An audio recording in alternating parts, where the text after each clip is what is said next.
பொதுவாக அந்த மக்கள் நலன் கூட்டணி சமயத்தில் வைகோ ஒரு ஸ்டேட்மெண்ட் சொன்னார். இந்த மாதிரி என்ன கட்சி நிகழ்ச்சிக்கெல்லாம் இனிமேல் அழைக்காதீங்க, நான் ரொம்ப தேர்தலில் இனிமேல் கவனம் செலுத்தணும் அப்படின்னாரு. இப்போ அதே மாதிரி ஒரு ஸ்டேட்மெண்ட்டை திரும்ப சொல்லியிருக்காரு. கட்சி நிர்வாகிகள் கொடுக்குற அழுத்தம் ஒரு பக்கம் அப்படிங்கிற விதத்தில் பார்த்தாலும், இன்னொரு பக்கத்தில் நிர்வாகிகளை கொஞ்சம் புறந்தள்ளுறாரோ அப்படிங்கிற ஒரு பார்வையும் முன்வைக்கப்படுது. அப்படி இல்லை. எங்கள் தலைவர் நல்லா பாருங்கள், 24 மணி நேரத்தில் 20 மணி நேரம் மக்களுக்காகவே உழைக்கிறார். அந்த 4 மணி நேரம் நான் சொல்கிறேன் என்னென்னா, தூங்குறது, பாத்ரூம் போகிறது, அது மட்டுமே அவருக்கு தனியாக இருக்கிறது. திருமணம் செய்யாமல் இருப்பதால், திருமணம் செய்திருந்தால் கூட மனைவிமார்கள் போயிட்டு வாங்கடா அப்படின்னு பயலில் எங்களை மாதிரி தொண்டர்கள்லாம் அனுப்பி விட்ருவாங்க. அதுவும் இல்லாதனால தொண்டர்களோடு தான் வாழ்கிறாரு, தொண்டர்களோடு தான் தூங்குறாரு. இன்னும் சொல்ல போனால் எல்லாருக்கும் இப்போ எனக்கு ஒரு வீடு இருக்குது, உங்களுக்கு ஒரு வீடு இருக்குது. எங்கள் தலைவர் இப்போ தங்கி இருக்கிறது கூட வீடு இல்லைங்க, வேலை கட்சி ஆஃபீஸு தாய்மண் அப்படின்றது ஒரு அலுவலகம். அதில் மேலே ஒரு சின்ன ரூமில் தான் அவர் தங்கியிருக்கிறாரு. அப்போ தொண்டராக இருக்கிறாரு.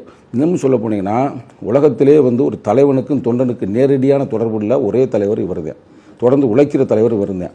அப்போ ஒருத்தர் கல்யாணம் வைக்கிறேன், ஒரு காது குத்து வைக்கிறேன், இல்லை ஏதாவது விசேஷம் இருக்குன்னா அவன் 2ஆம் கட்ட தலைவரை அழைத்து செல்வதை விட தலைவர் வந்தால் ஹேப்பியாக இருக்கும் அப்படின்னு அவர் உணர்கிறார். ஏன்னா இப்போ ஒரு தலைவனை நாங்கள் இது வரைக்கும் பார்க்கவே இல்லை. இந்த ஒடுக்கப்பட்ட சமூகத்தில் ஒரு நேர்மையான தலைவரை புரட்சி அம்பேத்கருக்கு பிறகு இந்த மக்கள் சந்திக்கவே இல்லை. அப்போ நேரடியாக சந்திக்கிறாங்க. அப்போ இவரை நீ நினைக்கிறமே அவரை ஒரு தலைவராக மட்டும் பார்க்கல, ஒரு அண்ணனாக மட்டும் பார்க்கல, இவரை ஒரு கோட்பாட்டு ரீதியாக அம்பேத்கருக்கு பிறகு ஒரு நிகழ்காலத்தில் ஒரு நிறுவனமாக, ஒரு அமைப்பாகவே அவர் உருவமாக பார்க்குறாங்க. அதனால் அழைத்து செல்கிறார்கள். சில மாவட்டங்களில் இப்போ எடுத்துக்கிட்டு வச்சிங்களேன், இப்போ வேலூர் மாதிரி ஏரியாக்கள்லாம் எங்கள் அமைச்சர் ஒருத்தர் இருக்கிறார், அவர் அங்கே கல்யாணம் காட்சிலாம் போயிடுவாப்பில். இப்போ மதுரை மாதிரி ஏரியாக்கள்லாம் அண்ணன் ஆற்றரசு எல்லாரும் அது மாதிரி போயிடுவாங்க. இவங்களாம் பழைய லீடர்னால போயிடுவாங்க. சில இடங்களில் தலைவரே வரணும்னு விரும்புகிறாங்க. இப்போ நானே இப்போ சில கல்யாணத்துக்குலாம் போயிட்டு தான் இருக்கிறேன், வந்துட்டு தான் இருக்கிறேன். அதை விட தலைவர் வரணும்னு அவங்க விருப்பம். இப்போ நாங்களே போனாலும் இங்கே கூப்பிடுவாங்களே தவிர மனசுக்குள்ளே ஏண்டாவீங்களாம் வர்றாங்க அப்படின்னு நினைப்பாங்க. என்னன்னு தெரியல. அது ஒரு பற்றுங்க. அதை எப்படி நம்ம வார்த்தையால் சொல்ல முடியாது, சொல்லாடல சொல்ல முடியாது.